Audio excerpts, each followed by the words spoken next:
Hello, how are you doing? Barnabas here. I hope you're doing well. I hope you had a wonderful weekend. I had an awesome time yesterday in church. Today, I would like to talk to you about who qualifies for skilled immigration visas. Before I do that, a quick disclaimer. I am not a registered immigration agent, so the information I'm sharing is general in nature.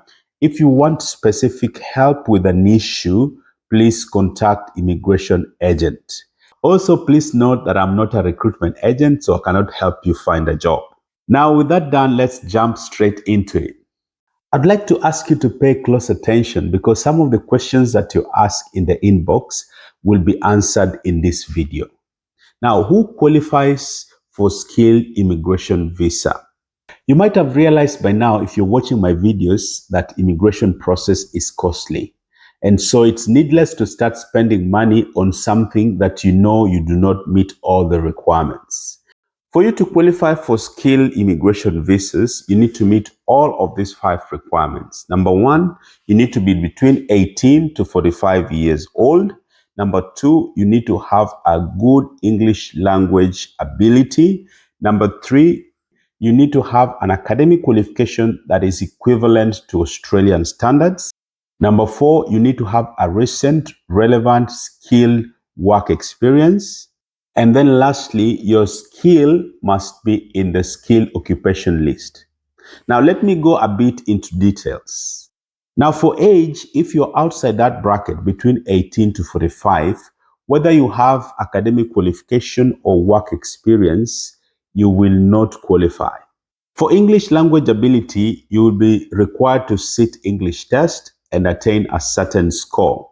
For example, some skills require that you score a minimum of 7 in all the bands if you're sitting IELTS. For academic qualification, please check the level of academic qualification that is required for that skill.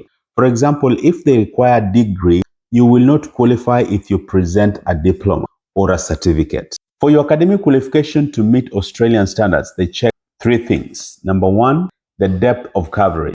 Did your course cover all the units required in that skill? For example, for accountants, your course should cover areas like economics, statistics, finance, auditing, taxation, and so on.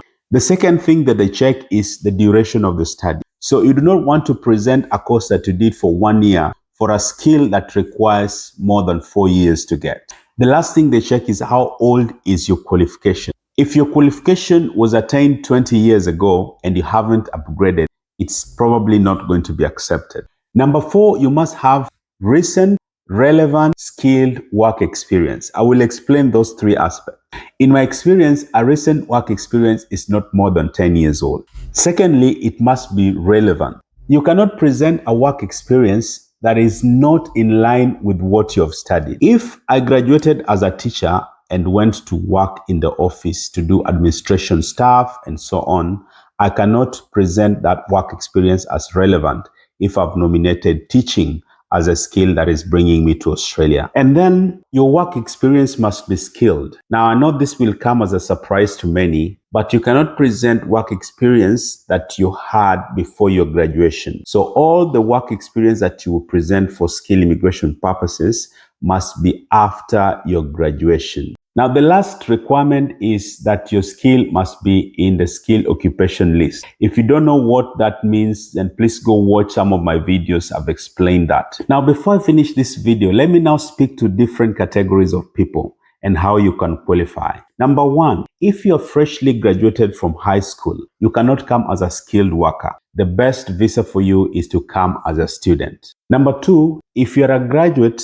and you have the academic qualifications, but you have no work experience, you see, you won't be able to come because you do not meet one of those requirements, the work experience. So therefore, I recommend that you come and study masters, for example. The third category of people I would like to talk to are those who came from high school, went straight to work. They have worked for so many years until they're really good at it. Now, this work experience is recent and relevant, but it is not skilled. So you won't be able to present it. Plus, you do not meet one of those requirements, and that is you do not have academic qualification. So in my experience, the best visa for you again is come as a student. The last category of people that I would like to talk to are those who have the academic qualification. They also have the relevant, recent, and skilled work experience, but their skill is not listed in the occupation list. What do you do in that case? If it's not in the list because it was there previously, but it was removed in the current year, possibly because Australia don't feel like they have the shortage at the moment, the best thing to do would be either wait for it to be reinstated in the coming years. But if you're still young and you want to change your career, you can come and study something else. I know I've spoken about a lot of things that might have raised more questions than answers. But no, I'm here if you need to ask anything.